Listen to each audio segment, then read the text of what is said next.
भाजपा सांसद कमलजीत सहरावत ने कहा कि एक राष्ट्र एक चुनाव ही वह चीज थी जिसका संविधान में सबसे पहले पक्ष रखा गया था।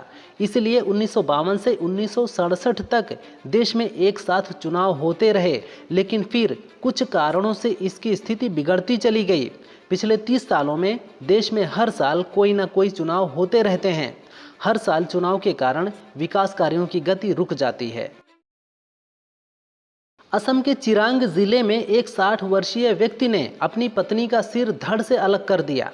कटा हुआ सिर लेकर साइकिल से पुलिस स्टेशन पहुंचकर सरेंडर कर दिया। 19 अप्रैल की रात आरोपी बितीश हाजोंग की उसकी पत्नी बैजंती से किसी बात को लेकर लड़ाई हुई। इसके बाद बितीश ने अपनी पत्नी का सिर धारदार हथियार से काट दिया। बितीश दिहाड़ी मजदूर है।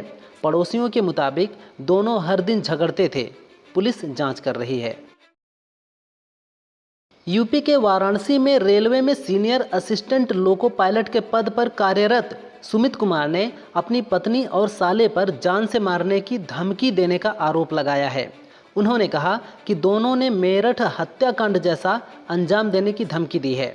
पत्नी ने कहा कि काटकर नीले ड्रम में भर दूंगी। बिहार के गया के मूल निवासी सुमित ने बताया कि उनके साथ मारपीट भी की गई है। पुलिस मामला दर्ज कर जांच में जुट गई है। यूपी के अलीगढ़ दौरे पर पहुंचे आरएसएस प्रमुख मोहन भागवत ने सामाजिक एकता पर जोर दिया।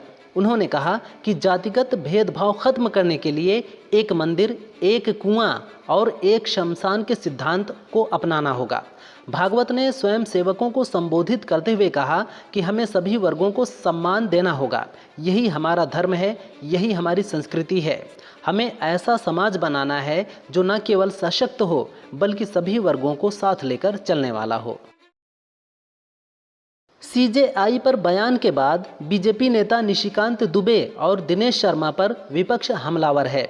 अब जेपी नड्डा ने उनके बयानों को पर्सनल बताया तो कांग्रेस ने इसे पल्ला झाड़ने वाला और डैमेज कंट्रोल बताया है।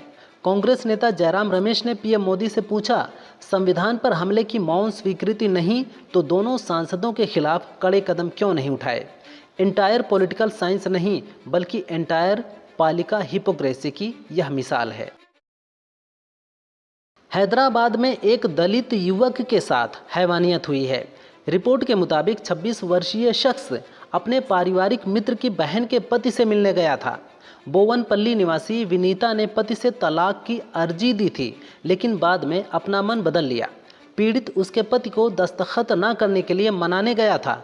इसी दौरान उसके साथ मारपीट की गई और जातिगत गालियां दी गईं। उसे नंगा करके वीडियो भी बनाया गया। पुलिस मामले की जांच कर रही है।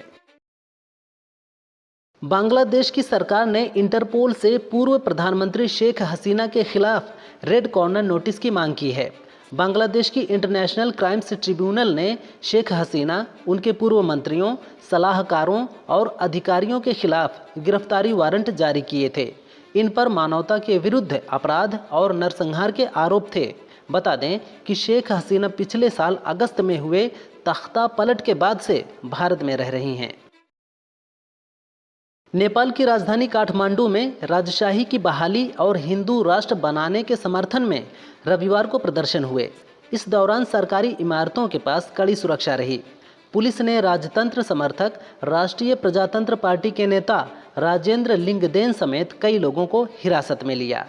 2008 में नेपाली संसद ने राजशाही खत्म करने का प्रस्ताव पारित किया था, जिसके बाद नेपाल हिंदू राष्ट्र से धर्मनिरपेक्ष गणतंत्र बन गया। बीजेपी सांसद प्रवीण खंडेलवाल ने आप दिल्ली अध्यक्ष सौरभ भारद्वाज के बयान पर प्रतिक्रिया दी है। प्रवीण ने कहा, अगर जीपीएस लगा था तो दिल्ली के लोगों को पानी क्यों नहीं मिला? टैंकर माफिया क्यों काम करते थे?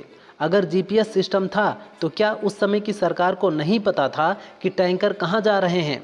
अगर ऐसा था और दिल्ली के लोगों को पानी नहीं मिला तो साफ है कि आप और उसके नेता टैंकर माफिया के खेल में पूरी तरह शामिल थे। सिगरेट और तंबाकू के इस्तेमाल से फेफड़ों, मुंह की बीमारी और कैंसर के साथ एक रेयर डिजीज बर्गर भी हो सकती है। नेशनल लाइब्रेरी ऑफ मेडिसिन की एक रिपोर्ट के मुताबिक भारत, अमेरिका और यूरोप में इसके सबसे ज़्यादा मामले सामने आते हैं। इसमें हाथ पैरों की नसों में सूजन आ जाती है, नसों में ब्लड फ्लो रुकता है और टिश्यू डैमेज होने लगता है, जिससे जलन और अल्सर होता है। गंभीर स्थिति में अंगों को काटने की भी नौबत आ जाती है।